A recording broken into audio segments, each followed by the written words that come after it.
Hello, human peoples. You're listening to the podcast network of Gamefully Unemployed.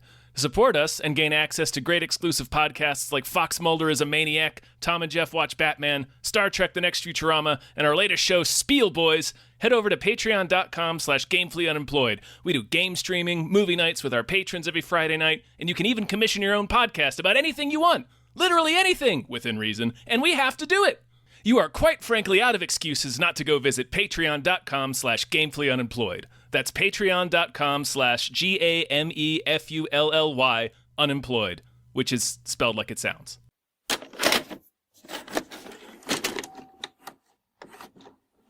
Engage. Engage this DVD, I guess. Hi, everybody. Hello, everyone. My name is David Bell. My name is Tom Ryman. And we just watched 1998's Safe House. Not the Denzel one. Thriller. Not the Denzel one. That's the 2012 one.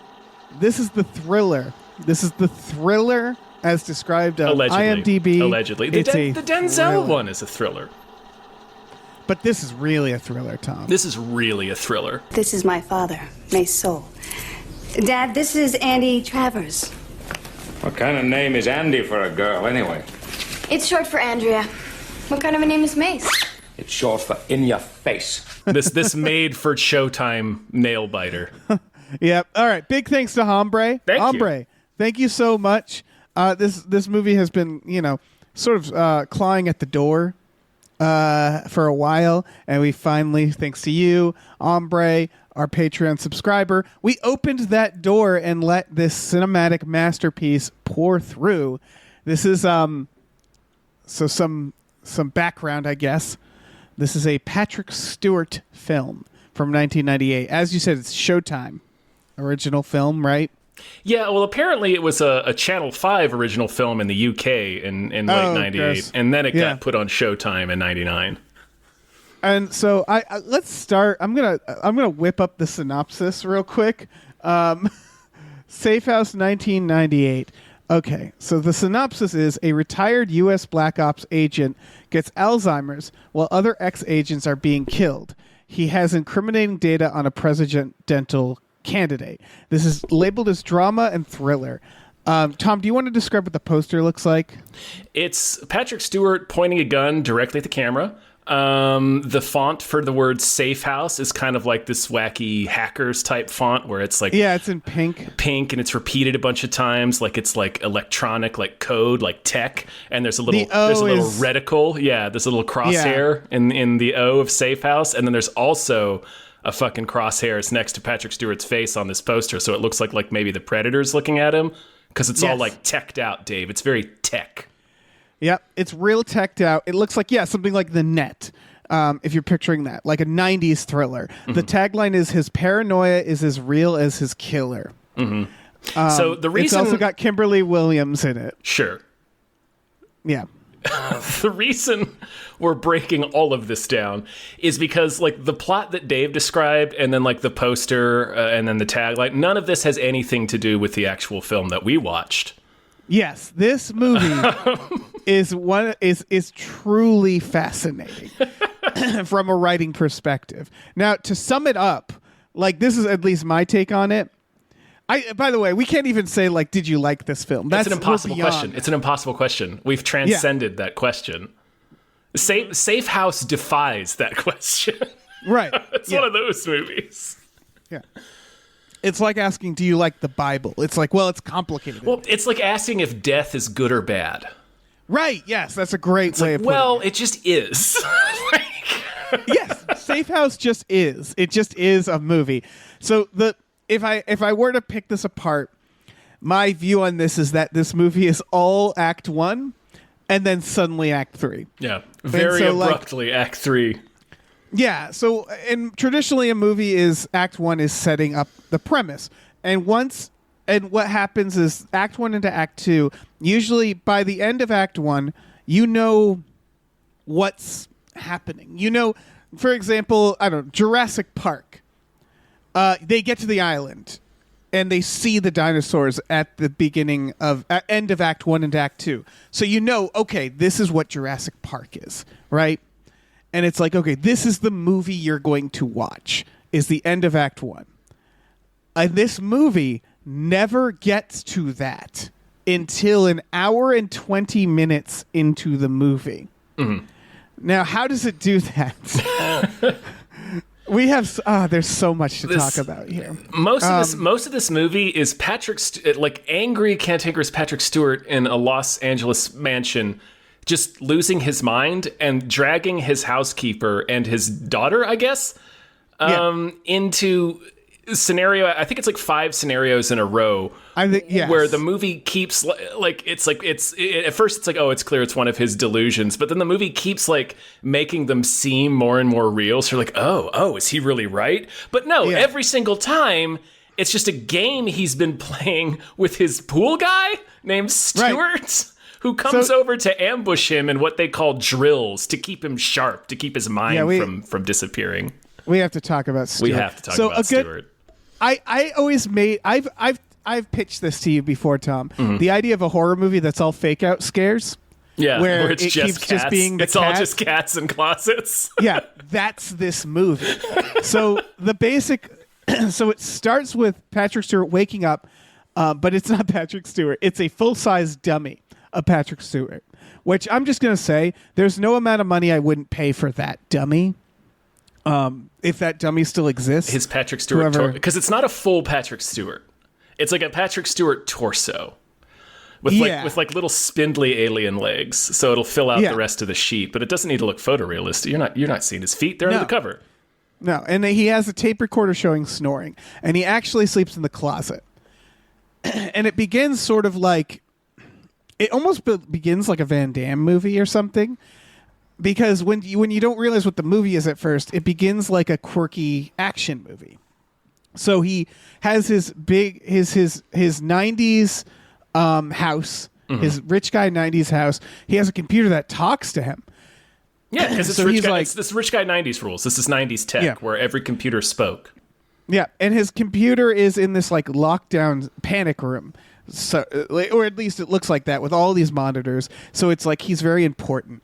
He puts in a weeb code to stop what appears to be a missile strike. Code. Yeah, he has to enter this code every day, like the dude in The Hatch and Lost. And the code is this kanji character. Yeah, and it's Patrick. He has a wall full of like katanas. He's the weebinest weeb in this movie. Yeah. It's very funny. And so, like, your first question is like, why Patrick Stewart? This feels like, again, like a Seagal movie or something. And then, also, it's just weird seeing Patrick Stewart operate a computer, in my opinion, which is ironic because in Star Trek, he's in a computer, but it's like... Computer. Seeing him... Yeah, exactly. It's that kind of computer. Seeing him, like... Right, he just has to yell at it, and it does stuff. Right. And same with the guns. Like, he has a gun in this, and it's like, that's not a phaser. Like, it's just... It's weird. It's weird. On the TV, we're hearing that there's a presidential candidate who just by coincidence is named Michael Moore. I don't think they did that on purpose. But that's his last name. No, his full name is Michael Moore, I believe. No. His name is Admiral Thomas Michael Moore. Jesus Christ. Like his last name is Michael Moore. Pick a name, Admiral. God, this movie's full of shit. His last name is Michael Moore. Michael Moore. Admiral Thomas Michael Moore. That's a fake name. That's like a screenwriter wrote it. Oh, funny you should say that. Yeah. So, and he has his breakfast. He has a maid that he clips coupons with. He seems nice enough. And then he gets attacked in his kitchen. And again, it feels very Van Damme, where it's like a masked assailant attacking him. And he beats him up, and he grabs the maid as a hostage. And Patrick Stewart shoots the maid faints, and he shoots the guy. And then the guy is revealed to be his friend, and it's all a drill. It's all fake. The maid quits because they didn't tell the maid. And now we meet Stewart, and Stewart has one divining thing about him, and that he does impressions. Stewart does impressions Dave, of celebrities. Would you believe it if I told you that the actor... Okay, let me read you one sentence from the actor who plays Stewart. This is one sentence from his biography on Wikipedia. He is best known for his 90-minute stand-up special, Dadditude. Does he do impressions in that special, Dave, Tom? I think it's pretty safe to assume that he does. And when we say impressions, he does all the impressions. He does what I mean the by impressions that like Ninja Turtles do.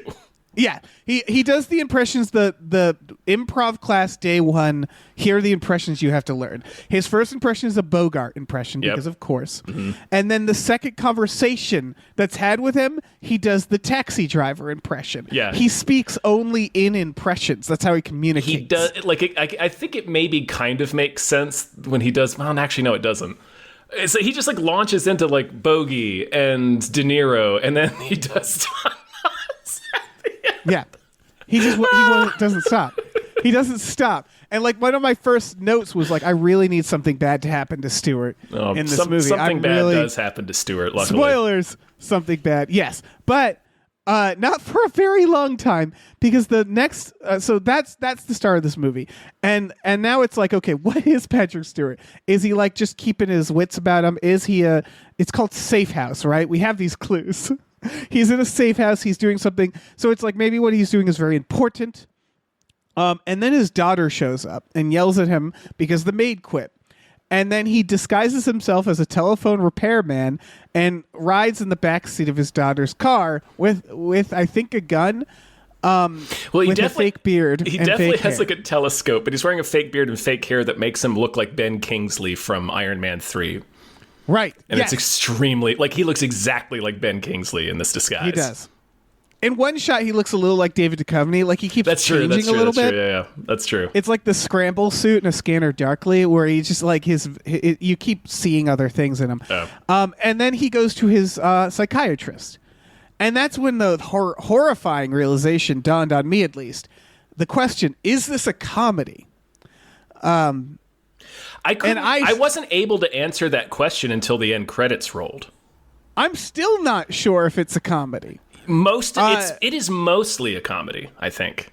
I guess. I get, because most of the stuff that happens is like weird and offbeat, but it keeps resetting it back to, like I said, it keeps teasing you. Like, we think, oh, he really is right. Maybe he really is a spy. And that's like, no, it's just in his head. Oh, I guess he's just an old coot who thinks he's a spy. So it keeps yanking that football away from you over and over again. Yes. Like, for the entire movie. So no kidding.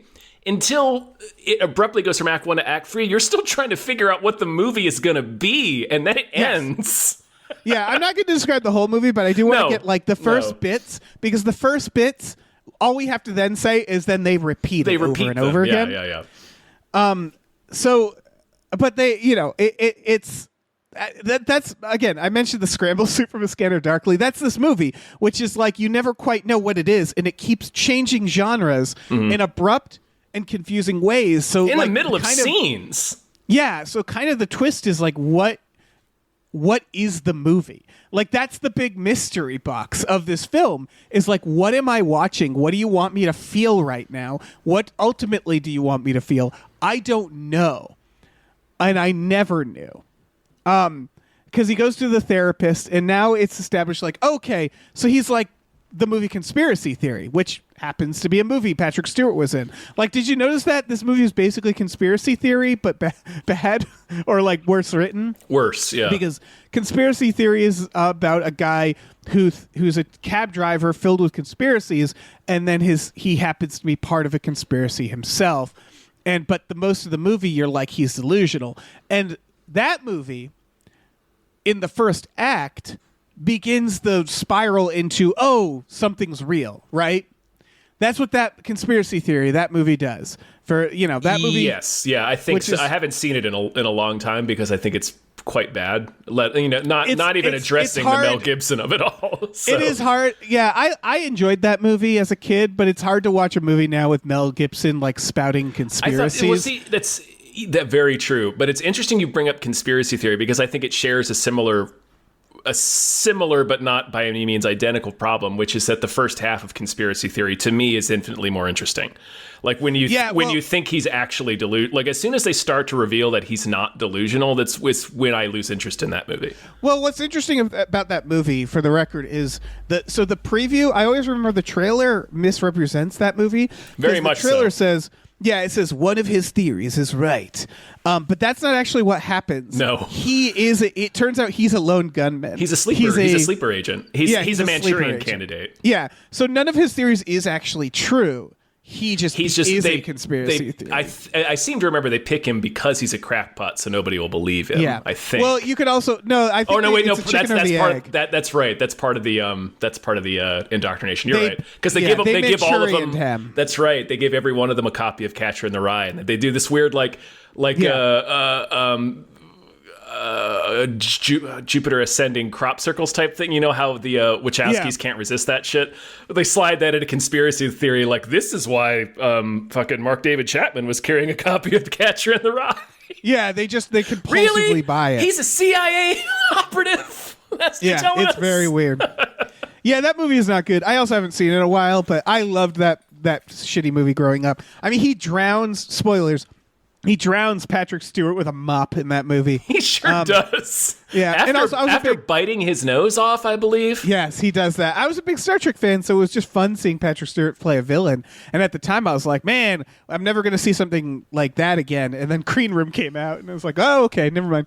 That's better. That's the better version.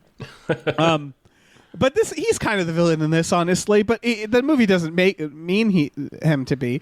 But I mean, he is in the fact that this is his circus that we're having to watch. So, yeah, that's what this movie is setting up, right? Is like, oh, he's paranoid, and he thinks was from the DIA, I think, Defense Intelligence Agency. Right, he's supposed to be from some super secret agency, and they're all like, no, you were a claims adjuster for your whole life, or something like that. Like, right. Yeah, you worked with the Department of Defense, but you were like a pencil pusher.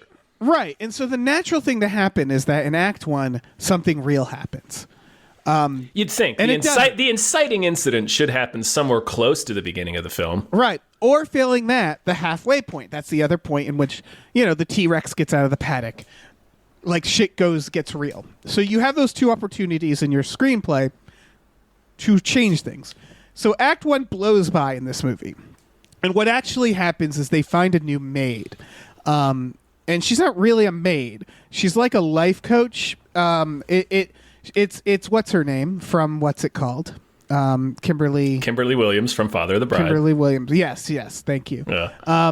And she's quirky, and no one else will deal with Patrick Stewart, who is shooting guns like he's Hunter S. Thompson in his backyard. My favorite is that they interview some clear mafiosos for this job. Yes. They do a bit where it's like, let's do an interviewing montage, and they do a bunch. It really the whole movie feels like an improv comedy troupe, like doing a movie. And just like bad improv, they never know where to go with it, and they ultimately don't go anywhere. So it just kind of like dies. Yeah, just the movie feels like it was improvised. It feels like an improvised movie. Yeah, it really does. Yeah, there's like some mafia dudes. There's like a weird lawyer guy with a bow tie who's like nervous. There's an asthma girl. And these are all apparently people who want to be the maids. And there's literally like several Sopranos types. And it's like, I don't know what you're doing. It's like movie. genuinely Big Pussy and Polly Walnuts sit down. Yeah. Not like really genuinely, but two guys that look almost exactly like them probably also auditioned for it. Yeah. Yeah. And then meanwhile, they keep intercutting it with Patrick Stewart doing, frankly, like broad comedy. Like he's rolling around. He's on his stomach. He's doing like shooting gophers. Like he's shooting gophers. Yeah. He's doing Bill Murray in Caddyshack in his backyard. Yeah, if you ever want to see Patrick Stewart be the comic relief, because you think Stewart would be the character Stewart. No, they know, the movie seems to know that Stewart's a bummer. Right. They never lean on Stewart. He's, according to us, again, sorry, I had to sneeze. According to his Wikipedia biography, he's best known for his stand-up. So they have a comedian in the movie. And then they're like, you know what? Let's just give all the funny stuff to Sir Patrick. Yeah, I feel like something went really wrong while making this movie, and it was like Apocalypse Now. They had to like think on their feet, because they're like, all right, this will be the comic relief. And then they must have gotten him on set, and they're like, so you can only do impressions. And he's like, yeah, that's all I do. And they're like, all right. You just do the obvious ones. Yeah. Right, like the ones that are so obvious nobody can actually tell whether they're any good. Yeah, those are the ones that I do. Okay, let's just take all his lines and give it to Patrick Right, Stewart. nobody can tell whether or not a Bogey impression is good anymore, right? No. It's a caricature now. Oh, 100%. It's like Christopher banana. Walken. Yeah, it's like banana flavored candy, where it's like, when did it taste like this ever? Like it's that vibe where it's like, we've just agreed that's what that sounds like. Grape. Yeah. Yeah. Anyway. So Patrick Stewart is doing this combination between what's going to happen is he's going to become zany, cantankerous, and tragic, and will have to go through those modes throughout the film. Oh, also sexy. He will have to be sexy as well. So like what's going to happen? That's right. Is, I forgot that they fake us out. They make us think that they're fucking, but actually they're eating so ice cream out of gigantic wine glasses. Yeah, and she's like, "Oh, this is so good," and it's like the slow pan up to make us think that they're fucking. Like their shoes and stuff are on the ground, and she's like, "Oh, dip it back in, I will." Yeah, and spoons and ice cream, but you thought he meant his dick.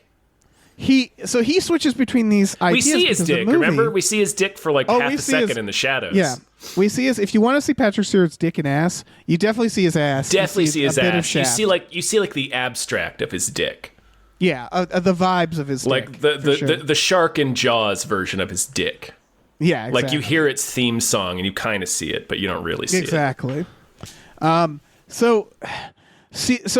what starts now? When we get to the first act, again, it's all first act. But when the first act is supposed to happen, or change into the second act, we establish a new film, which is they're at odds. They're odd couple. She's like, "You're going to eat healthy now," and he's like, "No, I won't. I'm going to eat this Twinkie with chopsticks and make a GIF that's very fun." And so like, by the way, his name is Mace, which is short, according to him, for "in your face." If you remember that, it's short for "in your face." He gets lines like that. So it seems like it's one of his first now, lines. It is.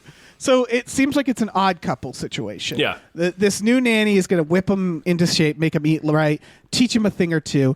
And then it starts getting like vaguely romantic while he's like grumpy and refusing, her help.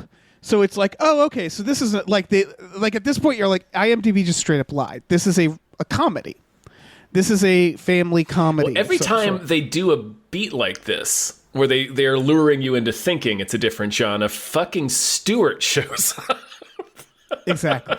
40 minutes in, we get the next attack. And Stewart comes in, and they had just... no, I think they just done the back and forth. Like, I'm not doing what you say, and you do what I say. And it's like, okay, we're 35 minutes in, something needs to happen, right? And so there's another drill. Another guy comes in. And you're like, okay, this is going to be the real thing, right? But it isn't. It's another drill. And that's when they start doing the romance stuff. So they do another drill and they start romancing. So it's like, okay, is this going to be like like a drama romance comedy where there's like this quirky addition that he keeps acting like he's in the CIA, their DIA, right? Like he's a secret agent. He plays guitar for her. He sure does. And then at 45 minutes in, he starts to forget stuff. He starts to get dementia, which has been a thing kind of throughout. They were talking about it. Now we're getting like a very real idea that he is just a man struggling with dementia. And we're going to get this like this woman that probably won't fuck, but she'll like grow to admire him. You know, I want to pause right here just to really stress that like this movie... we mentioned that it keeps pulling the football away and stuff, but like the way this movie progresses, it keeps pushing you further and further towards the idea that he's just an old man who's struggling and he wasn't a spy. It's all a symptom of his illness. Like this is the only direction the movie pushes you in. Is this direction? Yes. And tonally, it pushes you in a direction that is going to be kind of a bittersweet comedy drama as it's going. And then we get another fake out that again feels like when we watched it on movie night, and this was the first time everybody went like, "Oh, here we go, it's starting." He finds a bomb under the seat of his daughter's car driving from the therapist, and he's like, "No, I didn't put that there." And she's like, "Oh fuck!" And we see the bomb, and he uses the club the 90s club that doesn't exist anymore to like way down her seat, and it's like, oh, this is like a good sequence, and she gets out of the car, and then it turns out to be a dummy bomb that Stewart put there, and it's another fucking drone. Stewart put there. So now we're at 15 Stewart minutes is making fake bombs. Right, and this is the halfway point. This is the other opportunity the movie would have to do. Like, that's the other thing, is you're looking at your watch and you're like, okay, they didn't do it at the first act. Halfway point. All right, now something's going to happen. Nope. It keeps it. I can't stress it enough. Like 6, 7 times total we counted. It keeps pulling the rug from under you with this idea. Yeah, it was. I swear it was 5. It was like around there. It was way too many times. Stewart was 5, but then there was a dream sequence in the mailman. That's right, the dream where he comes up out of the pool like. Roar! There's another great gif of him coming out of the pool. Oh, it's so good. He looks for a second like Vin Diesel. No, there's 2, and they're both mailman related. The first time the mailman shows up, right, the mailman. Yeah, and then the second time is also the mailman. But. So like, oh, and then there's the car, the bar mitzvah. So is that 8? No, that could still be 7. I don't know. Again, and I keep clicking back to the IMDb to see that this is the description calls it a psychological thriller, and we're at the halfway point and nothing thrilling has happened. He keeps and so like he shoots at groundhogs, and it becomes a broad comedy again, where he's like, you motherfuckers are going to kill all my lilies, shooting at groundhogs. Yeah. He's a zany old man. And then the bar mitzvah thing is there's a black car driving down their street, and he becomes convinced it's assassins, so he shoves the Andy is her name, the housekeeper, his helper, out of the way and starts shooting at this car that's just driving down his neighborhood street. And then we find out later it was a limousine that they had rented, his neighbors had rented for a bar mitzvah down the street. It's really funny because they not only do they keep faking us out, but they keep faking us out. It's the idea of like a clown keeps popping out of your closet to hit you with a pie, and then one day it comes out of your toilet instead of your. Like, it's a new way to do the same thing. Yeah. Because they show the sequence where he's finally out and this car is going to hit him, and it looks like this black, suspicious car. And it seems like it's driving kind of fast, yeah. Yeah, and he shoots at it, and you're like, oh, here we go. And then the scene cuts to them just yelling at him, and you're like, it's not a Stewart reveal at this time. It's just them going like, that was a bar mitzvah. I believe he's in his lawyer's office, or he's in like a lawyer's office at that point, because the next thing that happens is they take all his guns away from him, which needed to happen. Yeah. And so it just keeps happening. And this one, it was like off camera. Meanwhile, we then get the poker scene where he wears his poker outfit. And then his poker. I forgot fucking his straw boater hat. I forgot about the poker outfit. And what they're doing a different kind of fake out. Because they show him putting on an outfit. And you think, oh, he's going to the therapist. But no, he's going to hang out. So you get this progression that it's like, oh, he's starting to heal, right? Because that's where a movie like this goes, is you start being uplifting. It's like he's going to beat dementia or something. Something's going to happen. Because he's going to find peace at the very least. Right, because here's the thing. Even if this is a movie, a comedy drama about a man with dementia who's hanging out with this woman, we're still at the point in the movie where something has to happen.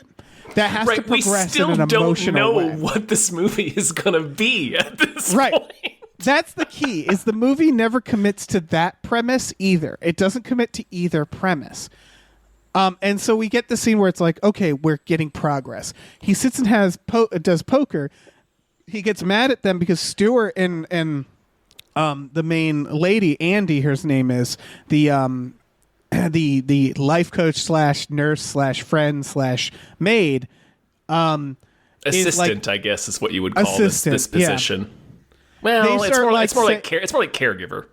Right. They start like hinting at him that maybe it's he has to face this fact. Right. And again, we've only been pushed in this direction. So after this latest thing where he has shot at a limousine that presumably had little kids in it, like we can think no other thing than, okay, this is the last straw. Like this has to be it. He's clearly a man in the grips of dementia. We have to be entering towards the climax of this film. Right, and we hit a point. So his closet that he sleeps in, he keeps going in there throughout the film and reading stuff on dementia. It's like his dirty little secret. Is that in the back of his mind, he knows this is a problem, but he won't admit it. And in the back, there's all these sticky notes, reminders, and they keep growing and more. I think it's less that he won't admit it and more that he's losing his rational mind, right? Like, that's because his rational mind knows, and that's why he goes in there and reads it, but, like, it's getting harder and harder to remember that. I think that's more what the movie's saying. So I don't want to come out too hard in the defense of Safe House, but... Well, no, that's part of the thing. Because what I'm saying is that there's, like, some subtle set design with the sticky notes and performances where now it's like, okay, this could actually be a really a decent movie about someone struggling with dementia. He goes into the room after poker and he cries. Yeah. He loses it, and it's Patrick Stewart giving a performance that is not worthy of this film. And you're like, oh wow, this is so sad. Yeah, so it's like, okay. And you're right. Like the sticky notes were actually kind of as loud as sticky notes kind of are. Yeah, they were actually a little kind of subtle because it's like. Yeah. They never really call attention to him. Not like a fucking John Krasinski's whiteboard in A Quiet Place, although it serves a similar function. But like, right. It's just better executed in this, which is funny for Safe House. Yeah, it is. And there's other things like he assembles a gun every morning and he's forgetting how to do that. And he's forgetting pieces. There are certain things that are done well in this movie, but again, it's all pushing us toward one conclusion. Right. And that's, again, a fascinating idea of a man who maybe was an agent. Mm-hmm. Maybe he was really important, and he's just, his final battle here is he's just losing his mind. And that can be a very fascinating idea. And it could still, like, at this point, something just needs to happen.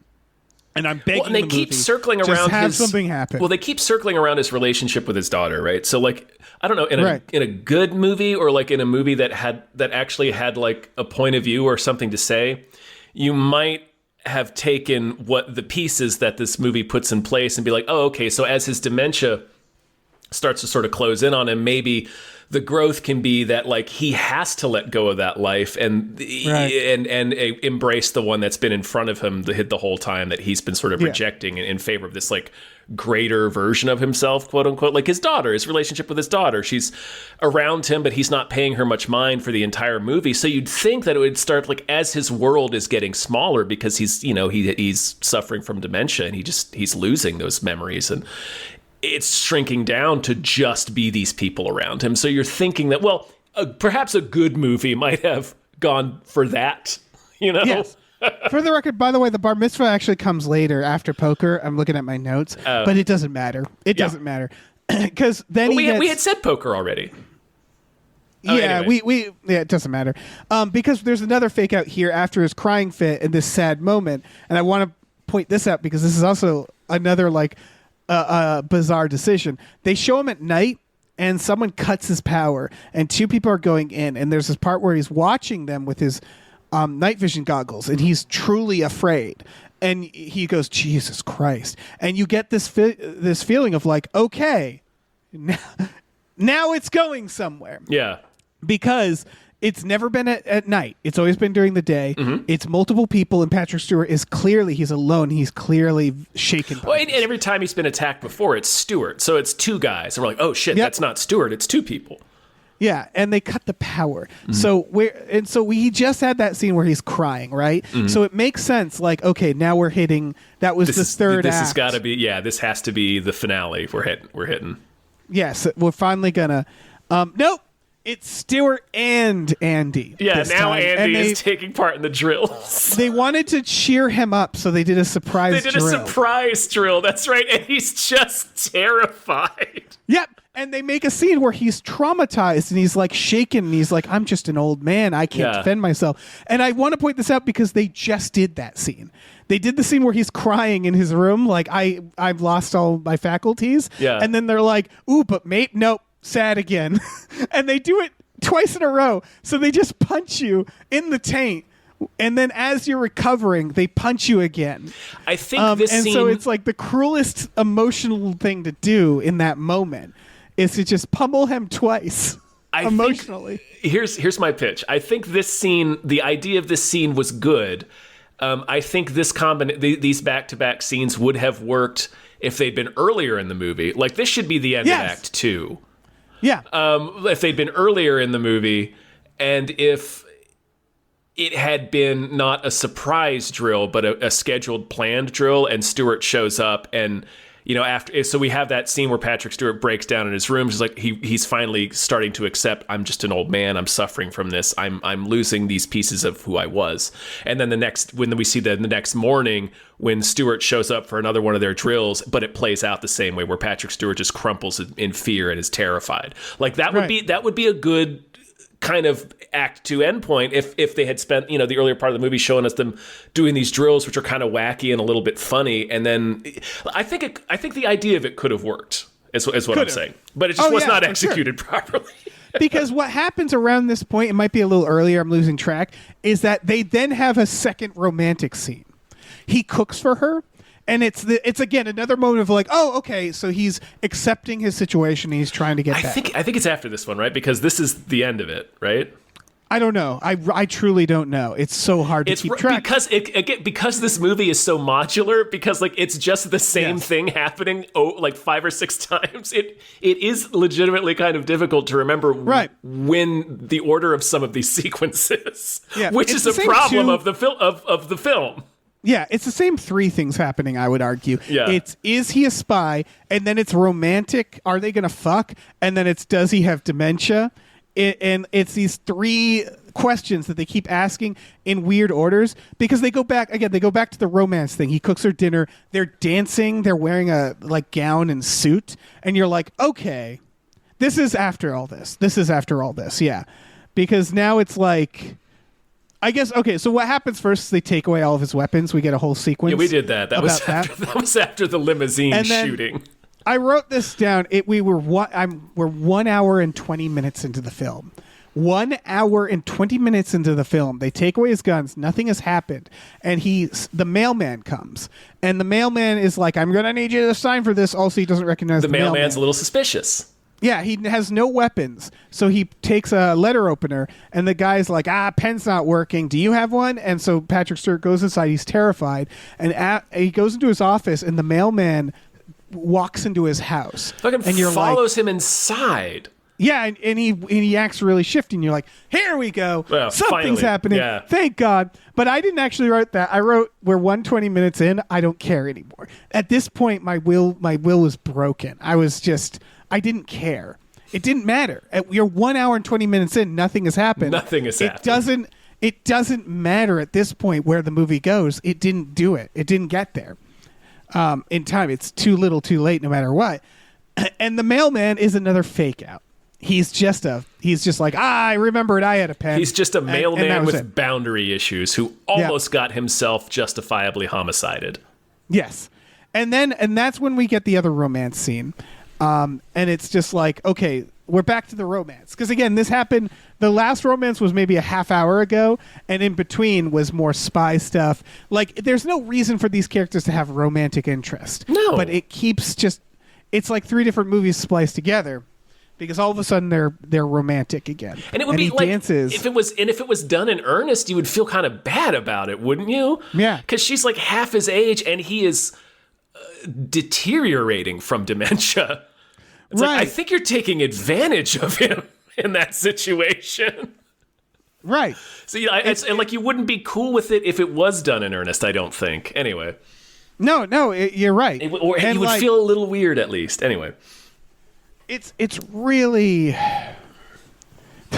it's really confusing because I thought maybe it's like, oh, maybe she's just going to at least grow to respect him and be like, this guy was, if we were the same age, like this would have been a thing. Like I thought they were going for that. Like they're not going to fuck, but she's going to be like, man, if you were my age, we would have been something. If I had only been born in the 1930s, I would. Right. I thought they were going to do like Lost in Translation. Fuck your old ass to death. Yeah. But so like he dances all fancy and they're like, ooh, he's impressing her again. Because they keep doing those moments where it shows that he has game. And so it's like, okay, is this now like a tender romantic drama or like comedy drama about this guy struggling with dementia and about how like, just because you're old doesn't mean you don't have worth, et cetera, et cetera. And then he's like, I need you to help me leave the country. And you're like, all right, this is different. And he says, like, so what's been happening is Michael Moore, apparently one word, he's been watching that progress on TV. It's been happening in the background. And he's been watching the other agents slowly get eliminated. And so he's like, I'm going to be next. I need you to help me leave the country. And she's like, he bribes her. And she's like, sure. And it's like, okay, that's weird. And so that's the new plan. She's going to help him leave the country and going to bribe. And like when we were watching this, people were throwing out the logical conclusion, which is that either he's going to like try to assassinate this candidate and it's going to be really tragic, or she's going to be like, okay, and then it's going to be an intervention, right? He's going to show up to leave the country and his daughter will be there and Stuart, and they all just want to help. And so then he wakes up and the mailman is working on the pool, and that's when he shoots him and her, and then it's all a dream.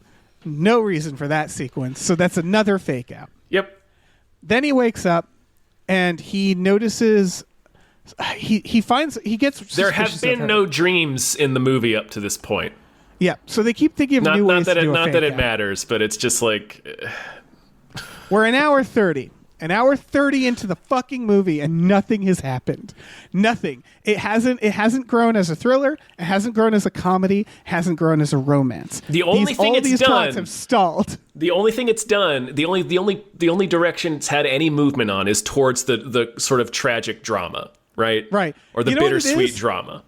Yeah. Going back to the improv analogy, it's an improv where everybody refuses to yes and each other. That's what it is.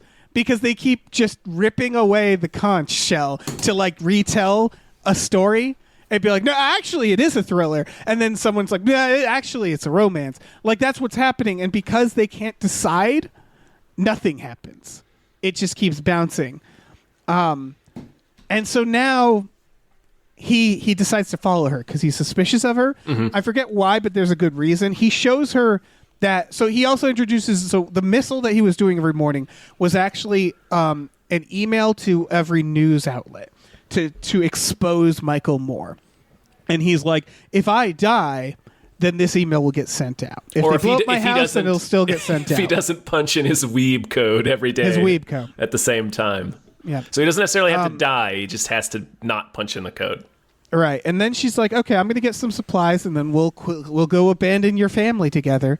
And he follows her and he gets to her house, and at 1 hour 42 minutes in, something happens. Something actually happens. He breaks into her house, and this was a nice little payoff. So she's all about microbiotic food or whatever the fuck she calls it. She's a health food nut. Mm-hmm. He breaks in and it's all junk food. And he goes into the living room and it's empty except for a single folding desk, and she has like a spy satellite suitcase, and she is a fucking spy. Yeah, Andy is a spy. Father of the spy. Yeah. And they have a face-off. They sure do. He confronts her in the kitchen, and what they not so subtly establish is that they missed one gun that was under a sink. She points a spy gun at him. And she's like, you found me out. I'm going to have to take you out. All that stuff. She's like, give me the code, the weeb code. You found me out because I left my spy stuff out in my living room. Yeah, she's a with terrible no furniture spy. in it. Because for some reason, they don't teach you in spy school that when people move into houses, they generally put stuff in them. And so it's a face-off. He's in the kitchen. She has the gun. And the movie really makes up for itself in this one moment, which is and through the window during this face-off, strolls in Stuart, and he's the pool guy. By the way, we never said that, and he's got his pool equipment. I think we did say we mentioned he's the pool guy, and he's like and waves because they've been doing these drills. So he just thinks it's a drill. He thinks it's a drill, yeah. And he opens the door, and in his best Don Knotts voice, oh man, he goes like, "Hey, says, I didn't know we had a drill today." Yep, and she kills him. She kills Stuart with a machine gun, and Dave, when his almost lifeless body is flying through the air, the life draining out of him through several holes, he still continues to do the Don Knotts voice. His death scream is in the Don Knotts voice. He dies the way he lived. And it was the most satisfying thing I've seen in a movie ever. He seriously says, "Oh," as he's falling. As he dies, as he's shot like 6 times in the chest. He's doing the Don Knotts voice. Stewart serves no purpose. He serves the purpose of like a cat, like a brief distraction for the villain. That's it. He's like the bird in Mars Attacks. Right. The only thing he does is briefly distract Andy long enough for Patrick Stewart to shoot her. Right. So they have crafted Stewart, this character who has no development throughout. All he does is impressions. And that's it. That's all he does. He's this dipshit that you just want to see murdered. And then they give us that. And then we do. So I have to take back what I said earlier about this movie not being good or bad. This movie's good. Yes, it is good. It's good. They killed him in the middle of a Don Knotts impression. It's exactly what I wanted. The most embarrassing impression to die in the middle of. It's so perfect. He gets everything that's coming to him. And then Patrick Stewart shoots Andy, and then he calls 911 and goes, "There's a dead girl in my house." There's a dead girl. They're like, "What's your name?" And he goes, "I don't remember." Because one of the things they set up was stress can trigger the dementia. So it ends with him having lost his memory. I don't know if that's actually true. It's just the rules of the film. In the rules of the film, it works. And they do a thriller, like helicopters, like wide shot, like circling his house. The ending of like Virtuosity. Any 90s thriller ends this way, right? Where it's like helicopter shot of the crime scene circling. And you get a news thing over it, a news voiceover. Just the VO, explaining that he was right the whole time. And Michael Moore is now going down because he sent all the stuff out. It really is like a news, like at the very, this happens like, "I don't remember," an overhead shot of Mace's house. Yes, luckily Mace was telling the truth, and Andy was a spy the whole time, and he mailed his stuff to the government, and Michael Moore went to prison. The end. And then the credits roll. That is seriously what happens, no exaggeration. That's seriously what happens. And it's like the ending of any 90s thriller, except none of the movie was like a 90s thriller. Nothing happened, Dave. This movie was nothing. It's nothing. It's not. It was waiting for Stewart to die, and then he does. So I cannot say that the movie is not a success. Right. The only thing that makes this a 90s thriller is that the IMDb and poster tells us it is, and the last 10 minutes are. Yeah. Nothing else is a thriller. Can't make that. And we haven't even talked about the katana. He gets a katana that he starts and sleeping weaves out with it. Yeah. There's so many moments. Him sucking the Twinkie. There's so many little moments of insanity. Draining that Twinkie, Dave. Yeah. This movie will break you because it feels like a torture device because it keeps edging you. It keeps promising that something will happen. And I can't stress this enough. It's not just the spy stuff. It's any plot development. That's the thing. It never develops into anything. No, nothing happens. Like I said, nothing happens. We spent the entire movie waiting to learn what the movie was going to be, and then it ended. It's like a record skipping. Yeah, it's a purgatory. It's like I wouldn't have been surprised if we learned that this was all hell. It just took place in hell. Like that's what it feels like. It just keeps repeating the same thing for an hour and 40 minutes and then just goes. And the thing about the reveal that she's the spy is that at this point it's the most disappointing reveal. Right. Because the movie's the first thing the movie presents is that idea. It's paranoid about it. It's the first and only possibility it gives us. So the reveal that it's that is really a letdown. Right. It's just like, is he a spy? Is he a spy? Maybe he's a spy. He seems to have it.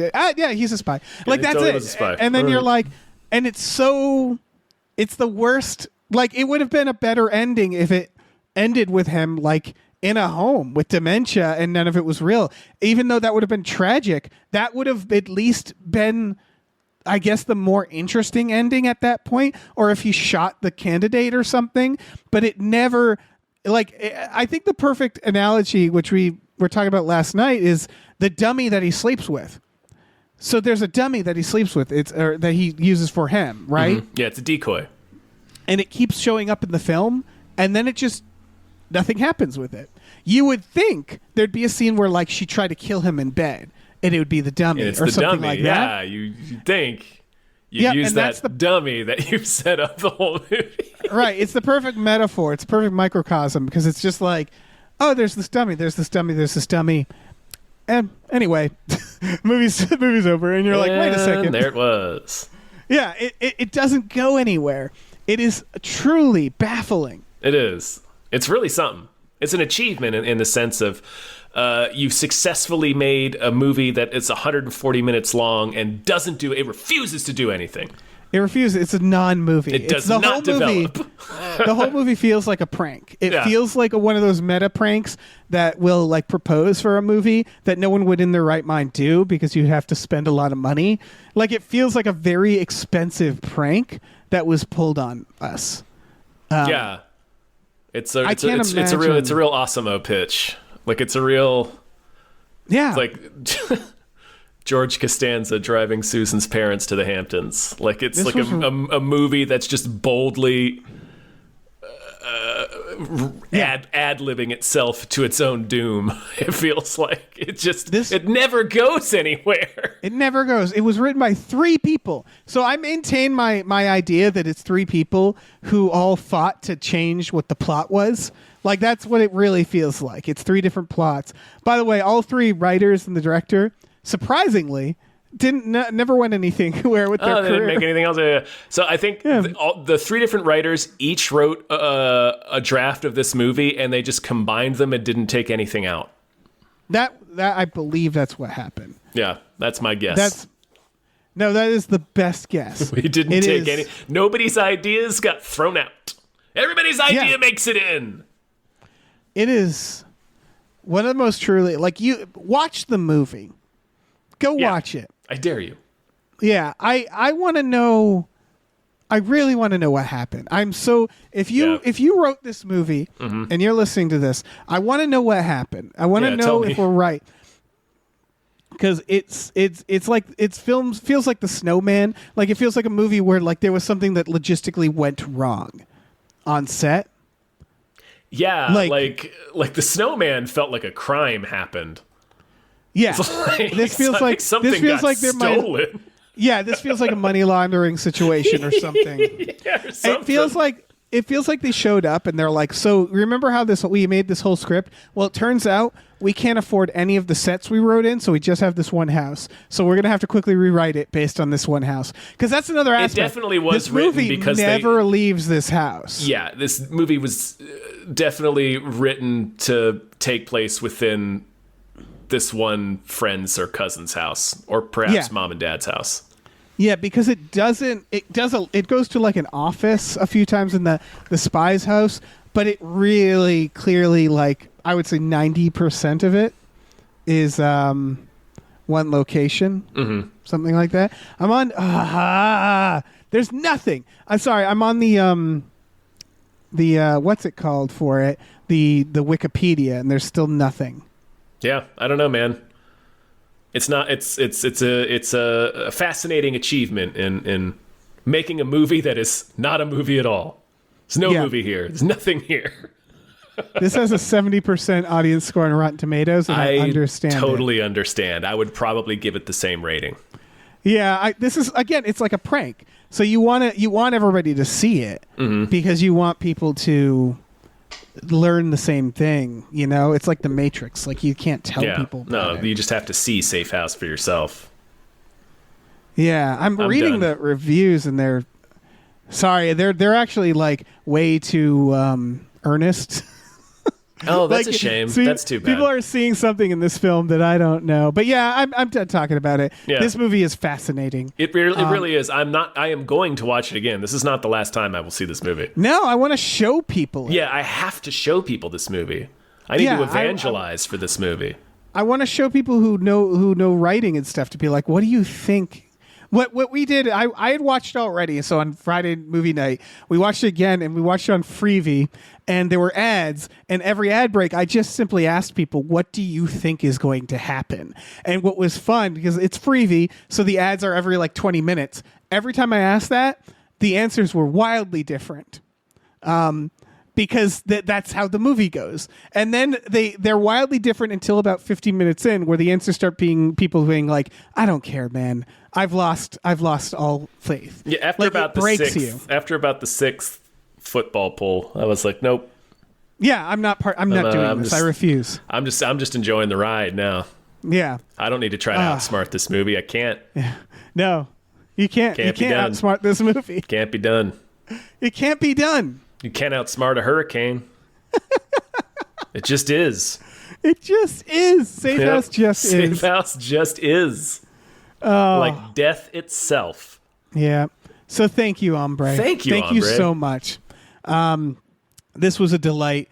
This is through our Patreon, patreon.com/gamefullyunemployed, GAMEFULLY, unemployed. Go on there, $5 a month. You get access to a bunch of exclusive podcasts, such as Tom and Jeff Watch Batman, Fox Mulder's a Maniac, Star Trek The Next Futurama, and Spiel Boys. We watch movies, like I said, every Friday night. That's where we watch this.